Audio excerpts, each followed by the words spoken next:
and say, whoever you are, wherever you're at, no matter what you're working on, keep in mind that you can do it all. Just make sure you don't try and do it alone. Welcome back to my channel. My name is Lydia, and this is the place where you don't need to start rich to become financially free. Now, it's been a while since I made my last video, and that's because I have been working on a lot of things. I've had a lot of amazing new goals get accomplished, and I'll cover that in future videos. The point of today's video is to talk about, how do I do it all? Someone I really admire actually asked me this question the other day, so I thought I'd make a video about it. Before we get started, if you haven't already, hit the like button, subscribe, and hit the notification bell to stay notified when I make future videos.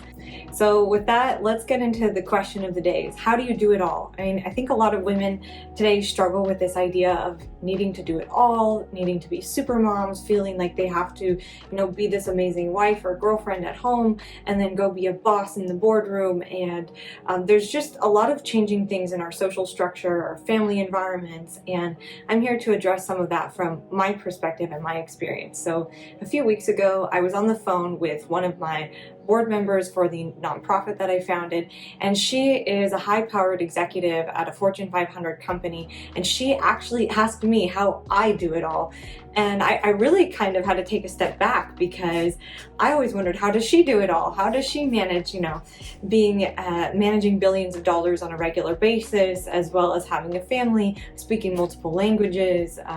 She's just someone I really admire. So to hear that question from her made me really think about that I should answer this question maybe to more publicly. The first thing is, it's that you really don't do everything. It's all about having a village of people around you to work together, to not try and do everything yourself, but to have the willpower and the willingness and the ability to do everything yourself if you have to in order to reach your goals.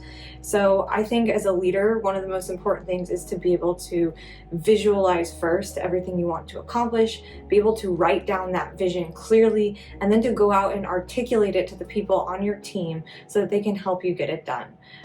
The reason that I am able to run so many different projects at one time and have a full-time job as a high-powered executive at a fast-growing company, as well as being the leader of one of the fastest-growing nonprofits in the world, is actually because I don't do it all myself. I rely on people that I trust, who I know share my vision and are also passionate about what we're working on. I think this is the only way to ever get anything done.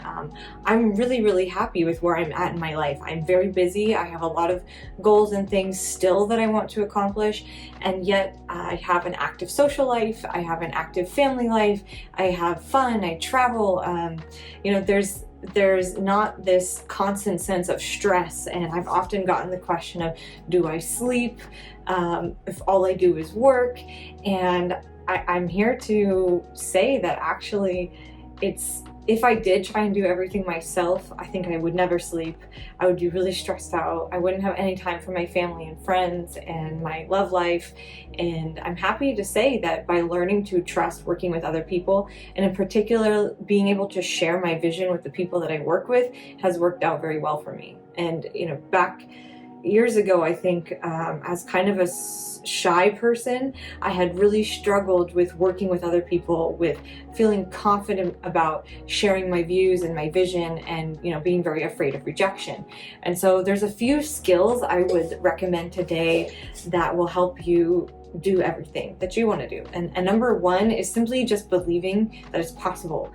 A lot of people always have some excuse for why things aren't possible for them. If only I went to this school, if only I had those connections, if only I had this much money in my bank account, then I can do it.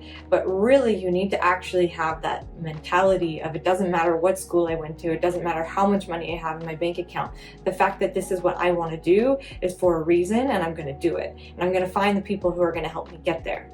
And sometimes it's just as simple as writing it down in your journal or writing it down on a piece of paper, and you'd be surprised at how things will start to happen to help you make that a reality. The next thing is also being able to trust.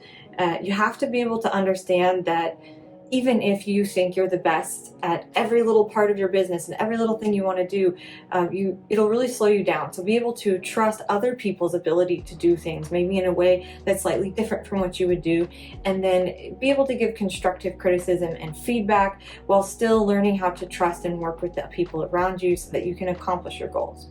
And the last thing is, don't be afraid to say no, to set up proper boundaries, because as much as you need to trust people to get things done, if you can see that there's someone who's not getting things done, that's repeatedly slowing you down or repeatedly bringing a negative energy to the work environment that is just not working, be okay with cutting ties. Cut it loose, let it go, move on. It will be better for the other person as well as yourself and your organization if you're able to just let things go when it's time and not drag that process out for too long. So I'm taking this video on my iPhone right now. I can't find my camera charger. I'm working and I have meetings and blah, blah, blah. So I just want to get this video out here and say, whoever you are, wherever you're at, no matter what you're working on, keep in mind that you can do it all. Just make sure you don't try and do it alone. So in the next video, we're going to talk about how I was the first woman in my family actually to successfully buy a house without having a co-signer or a husband or like a male sponsor of any kind to buy property.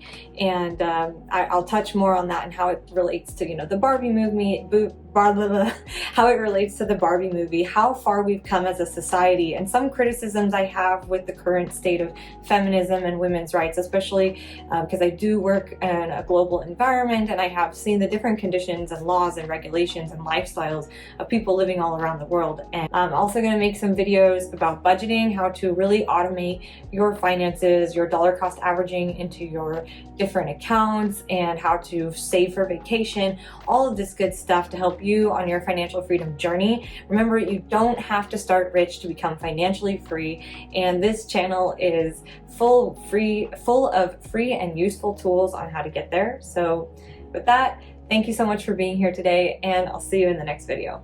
Take care.